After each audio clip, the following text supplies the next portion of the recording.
প্রায় 5 বছর পর প্রকাশ পেয়েছে 2019 সালের ক্রিকেট বিশ্বকাপ ফাইনালে আম্পায়ারের ভুল সিদ্ধান্ত।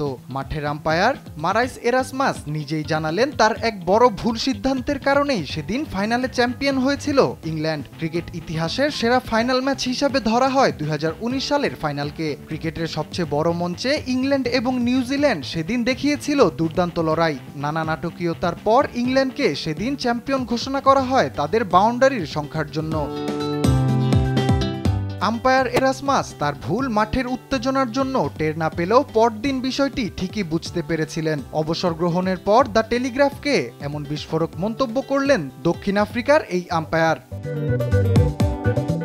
সেদিন ফাইনালে ইংল্যান্ডের তখন জয়ের জন্য দরকার ছিল 3 বলে 9 রান। বেন স্টোকস এবং আদিল রশিদ দৌড়ে দ্বিতীয় রান নেয়ার সময় মার্টিন গ্যাপটিলের ছোড়া বল স্টোকের ব্যাটে লেগে বাউন্ডারিতে চলে যায়। মাঠে থাকা এরাসমাস এবং আরেক আম্পায়ার কুমার ধর্মসেনা ইংল্যান্ডকে তখন দিয়েছিলেন 6 রান।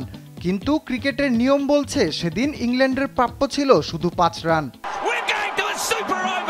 গাপটিল যখন বল ছোড়েন তখন স্টোকস এবং রশিদ পরস্পরকে অতিক্রম করেননি, তাই প্রান্তও বদল হয়নি এই দুই ব্যাটারের। নিয়ম অনুযায়ী বল স্টোকসের ব্যাটে লাগায় 1 রান এবং বাউন্ডারি 4 রান সহ মোট 5 রান পাওয়ার কথা ছিল ইংল্যান্ডের। কিন্তু মাঠের 2 আম্পায়ার মিলে 6 রান দিয়েছিলেন ইংল্যান্ডকে। পরে সেই 1 রান অত্যন্ত গুরুত্বপূর্ণ হয়ে গিয়েছিল সেদিনের ফাইনালে।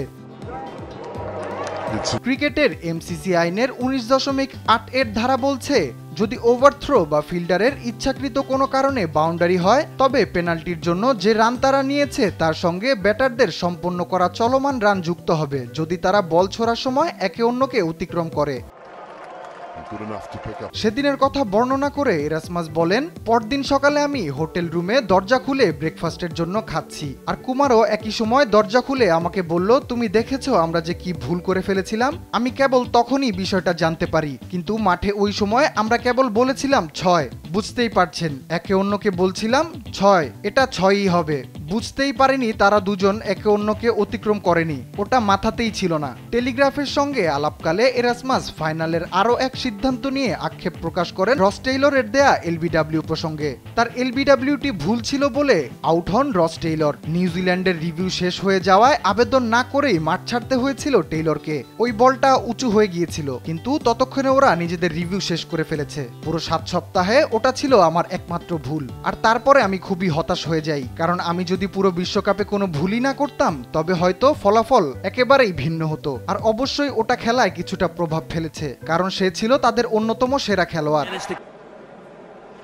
টেলিগ্রাফকে দেয়া এই তথ্য মতে আম্পায়ার এরাসমাসের সেই ভুল আম্পায়ারিং যদি না হতো তাহলে ক্রিকেট ইতিহাসে বিশ্ব চ্যাম্পিয়নের নামে যুক্ত হতে পারত নিউজিল্যান্ডের নাম। 5 বছর পর এমন তথ্য সকলের সামনে এলেও হতাশ হওয়া ছাড়া আর কোনো কিছুই হয়তো করার থাকবে না কিউইদের।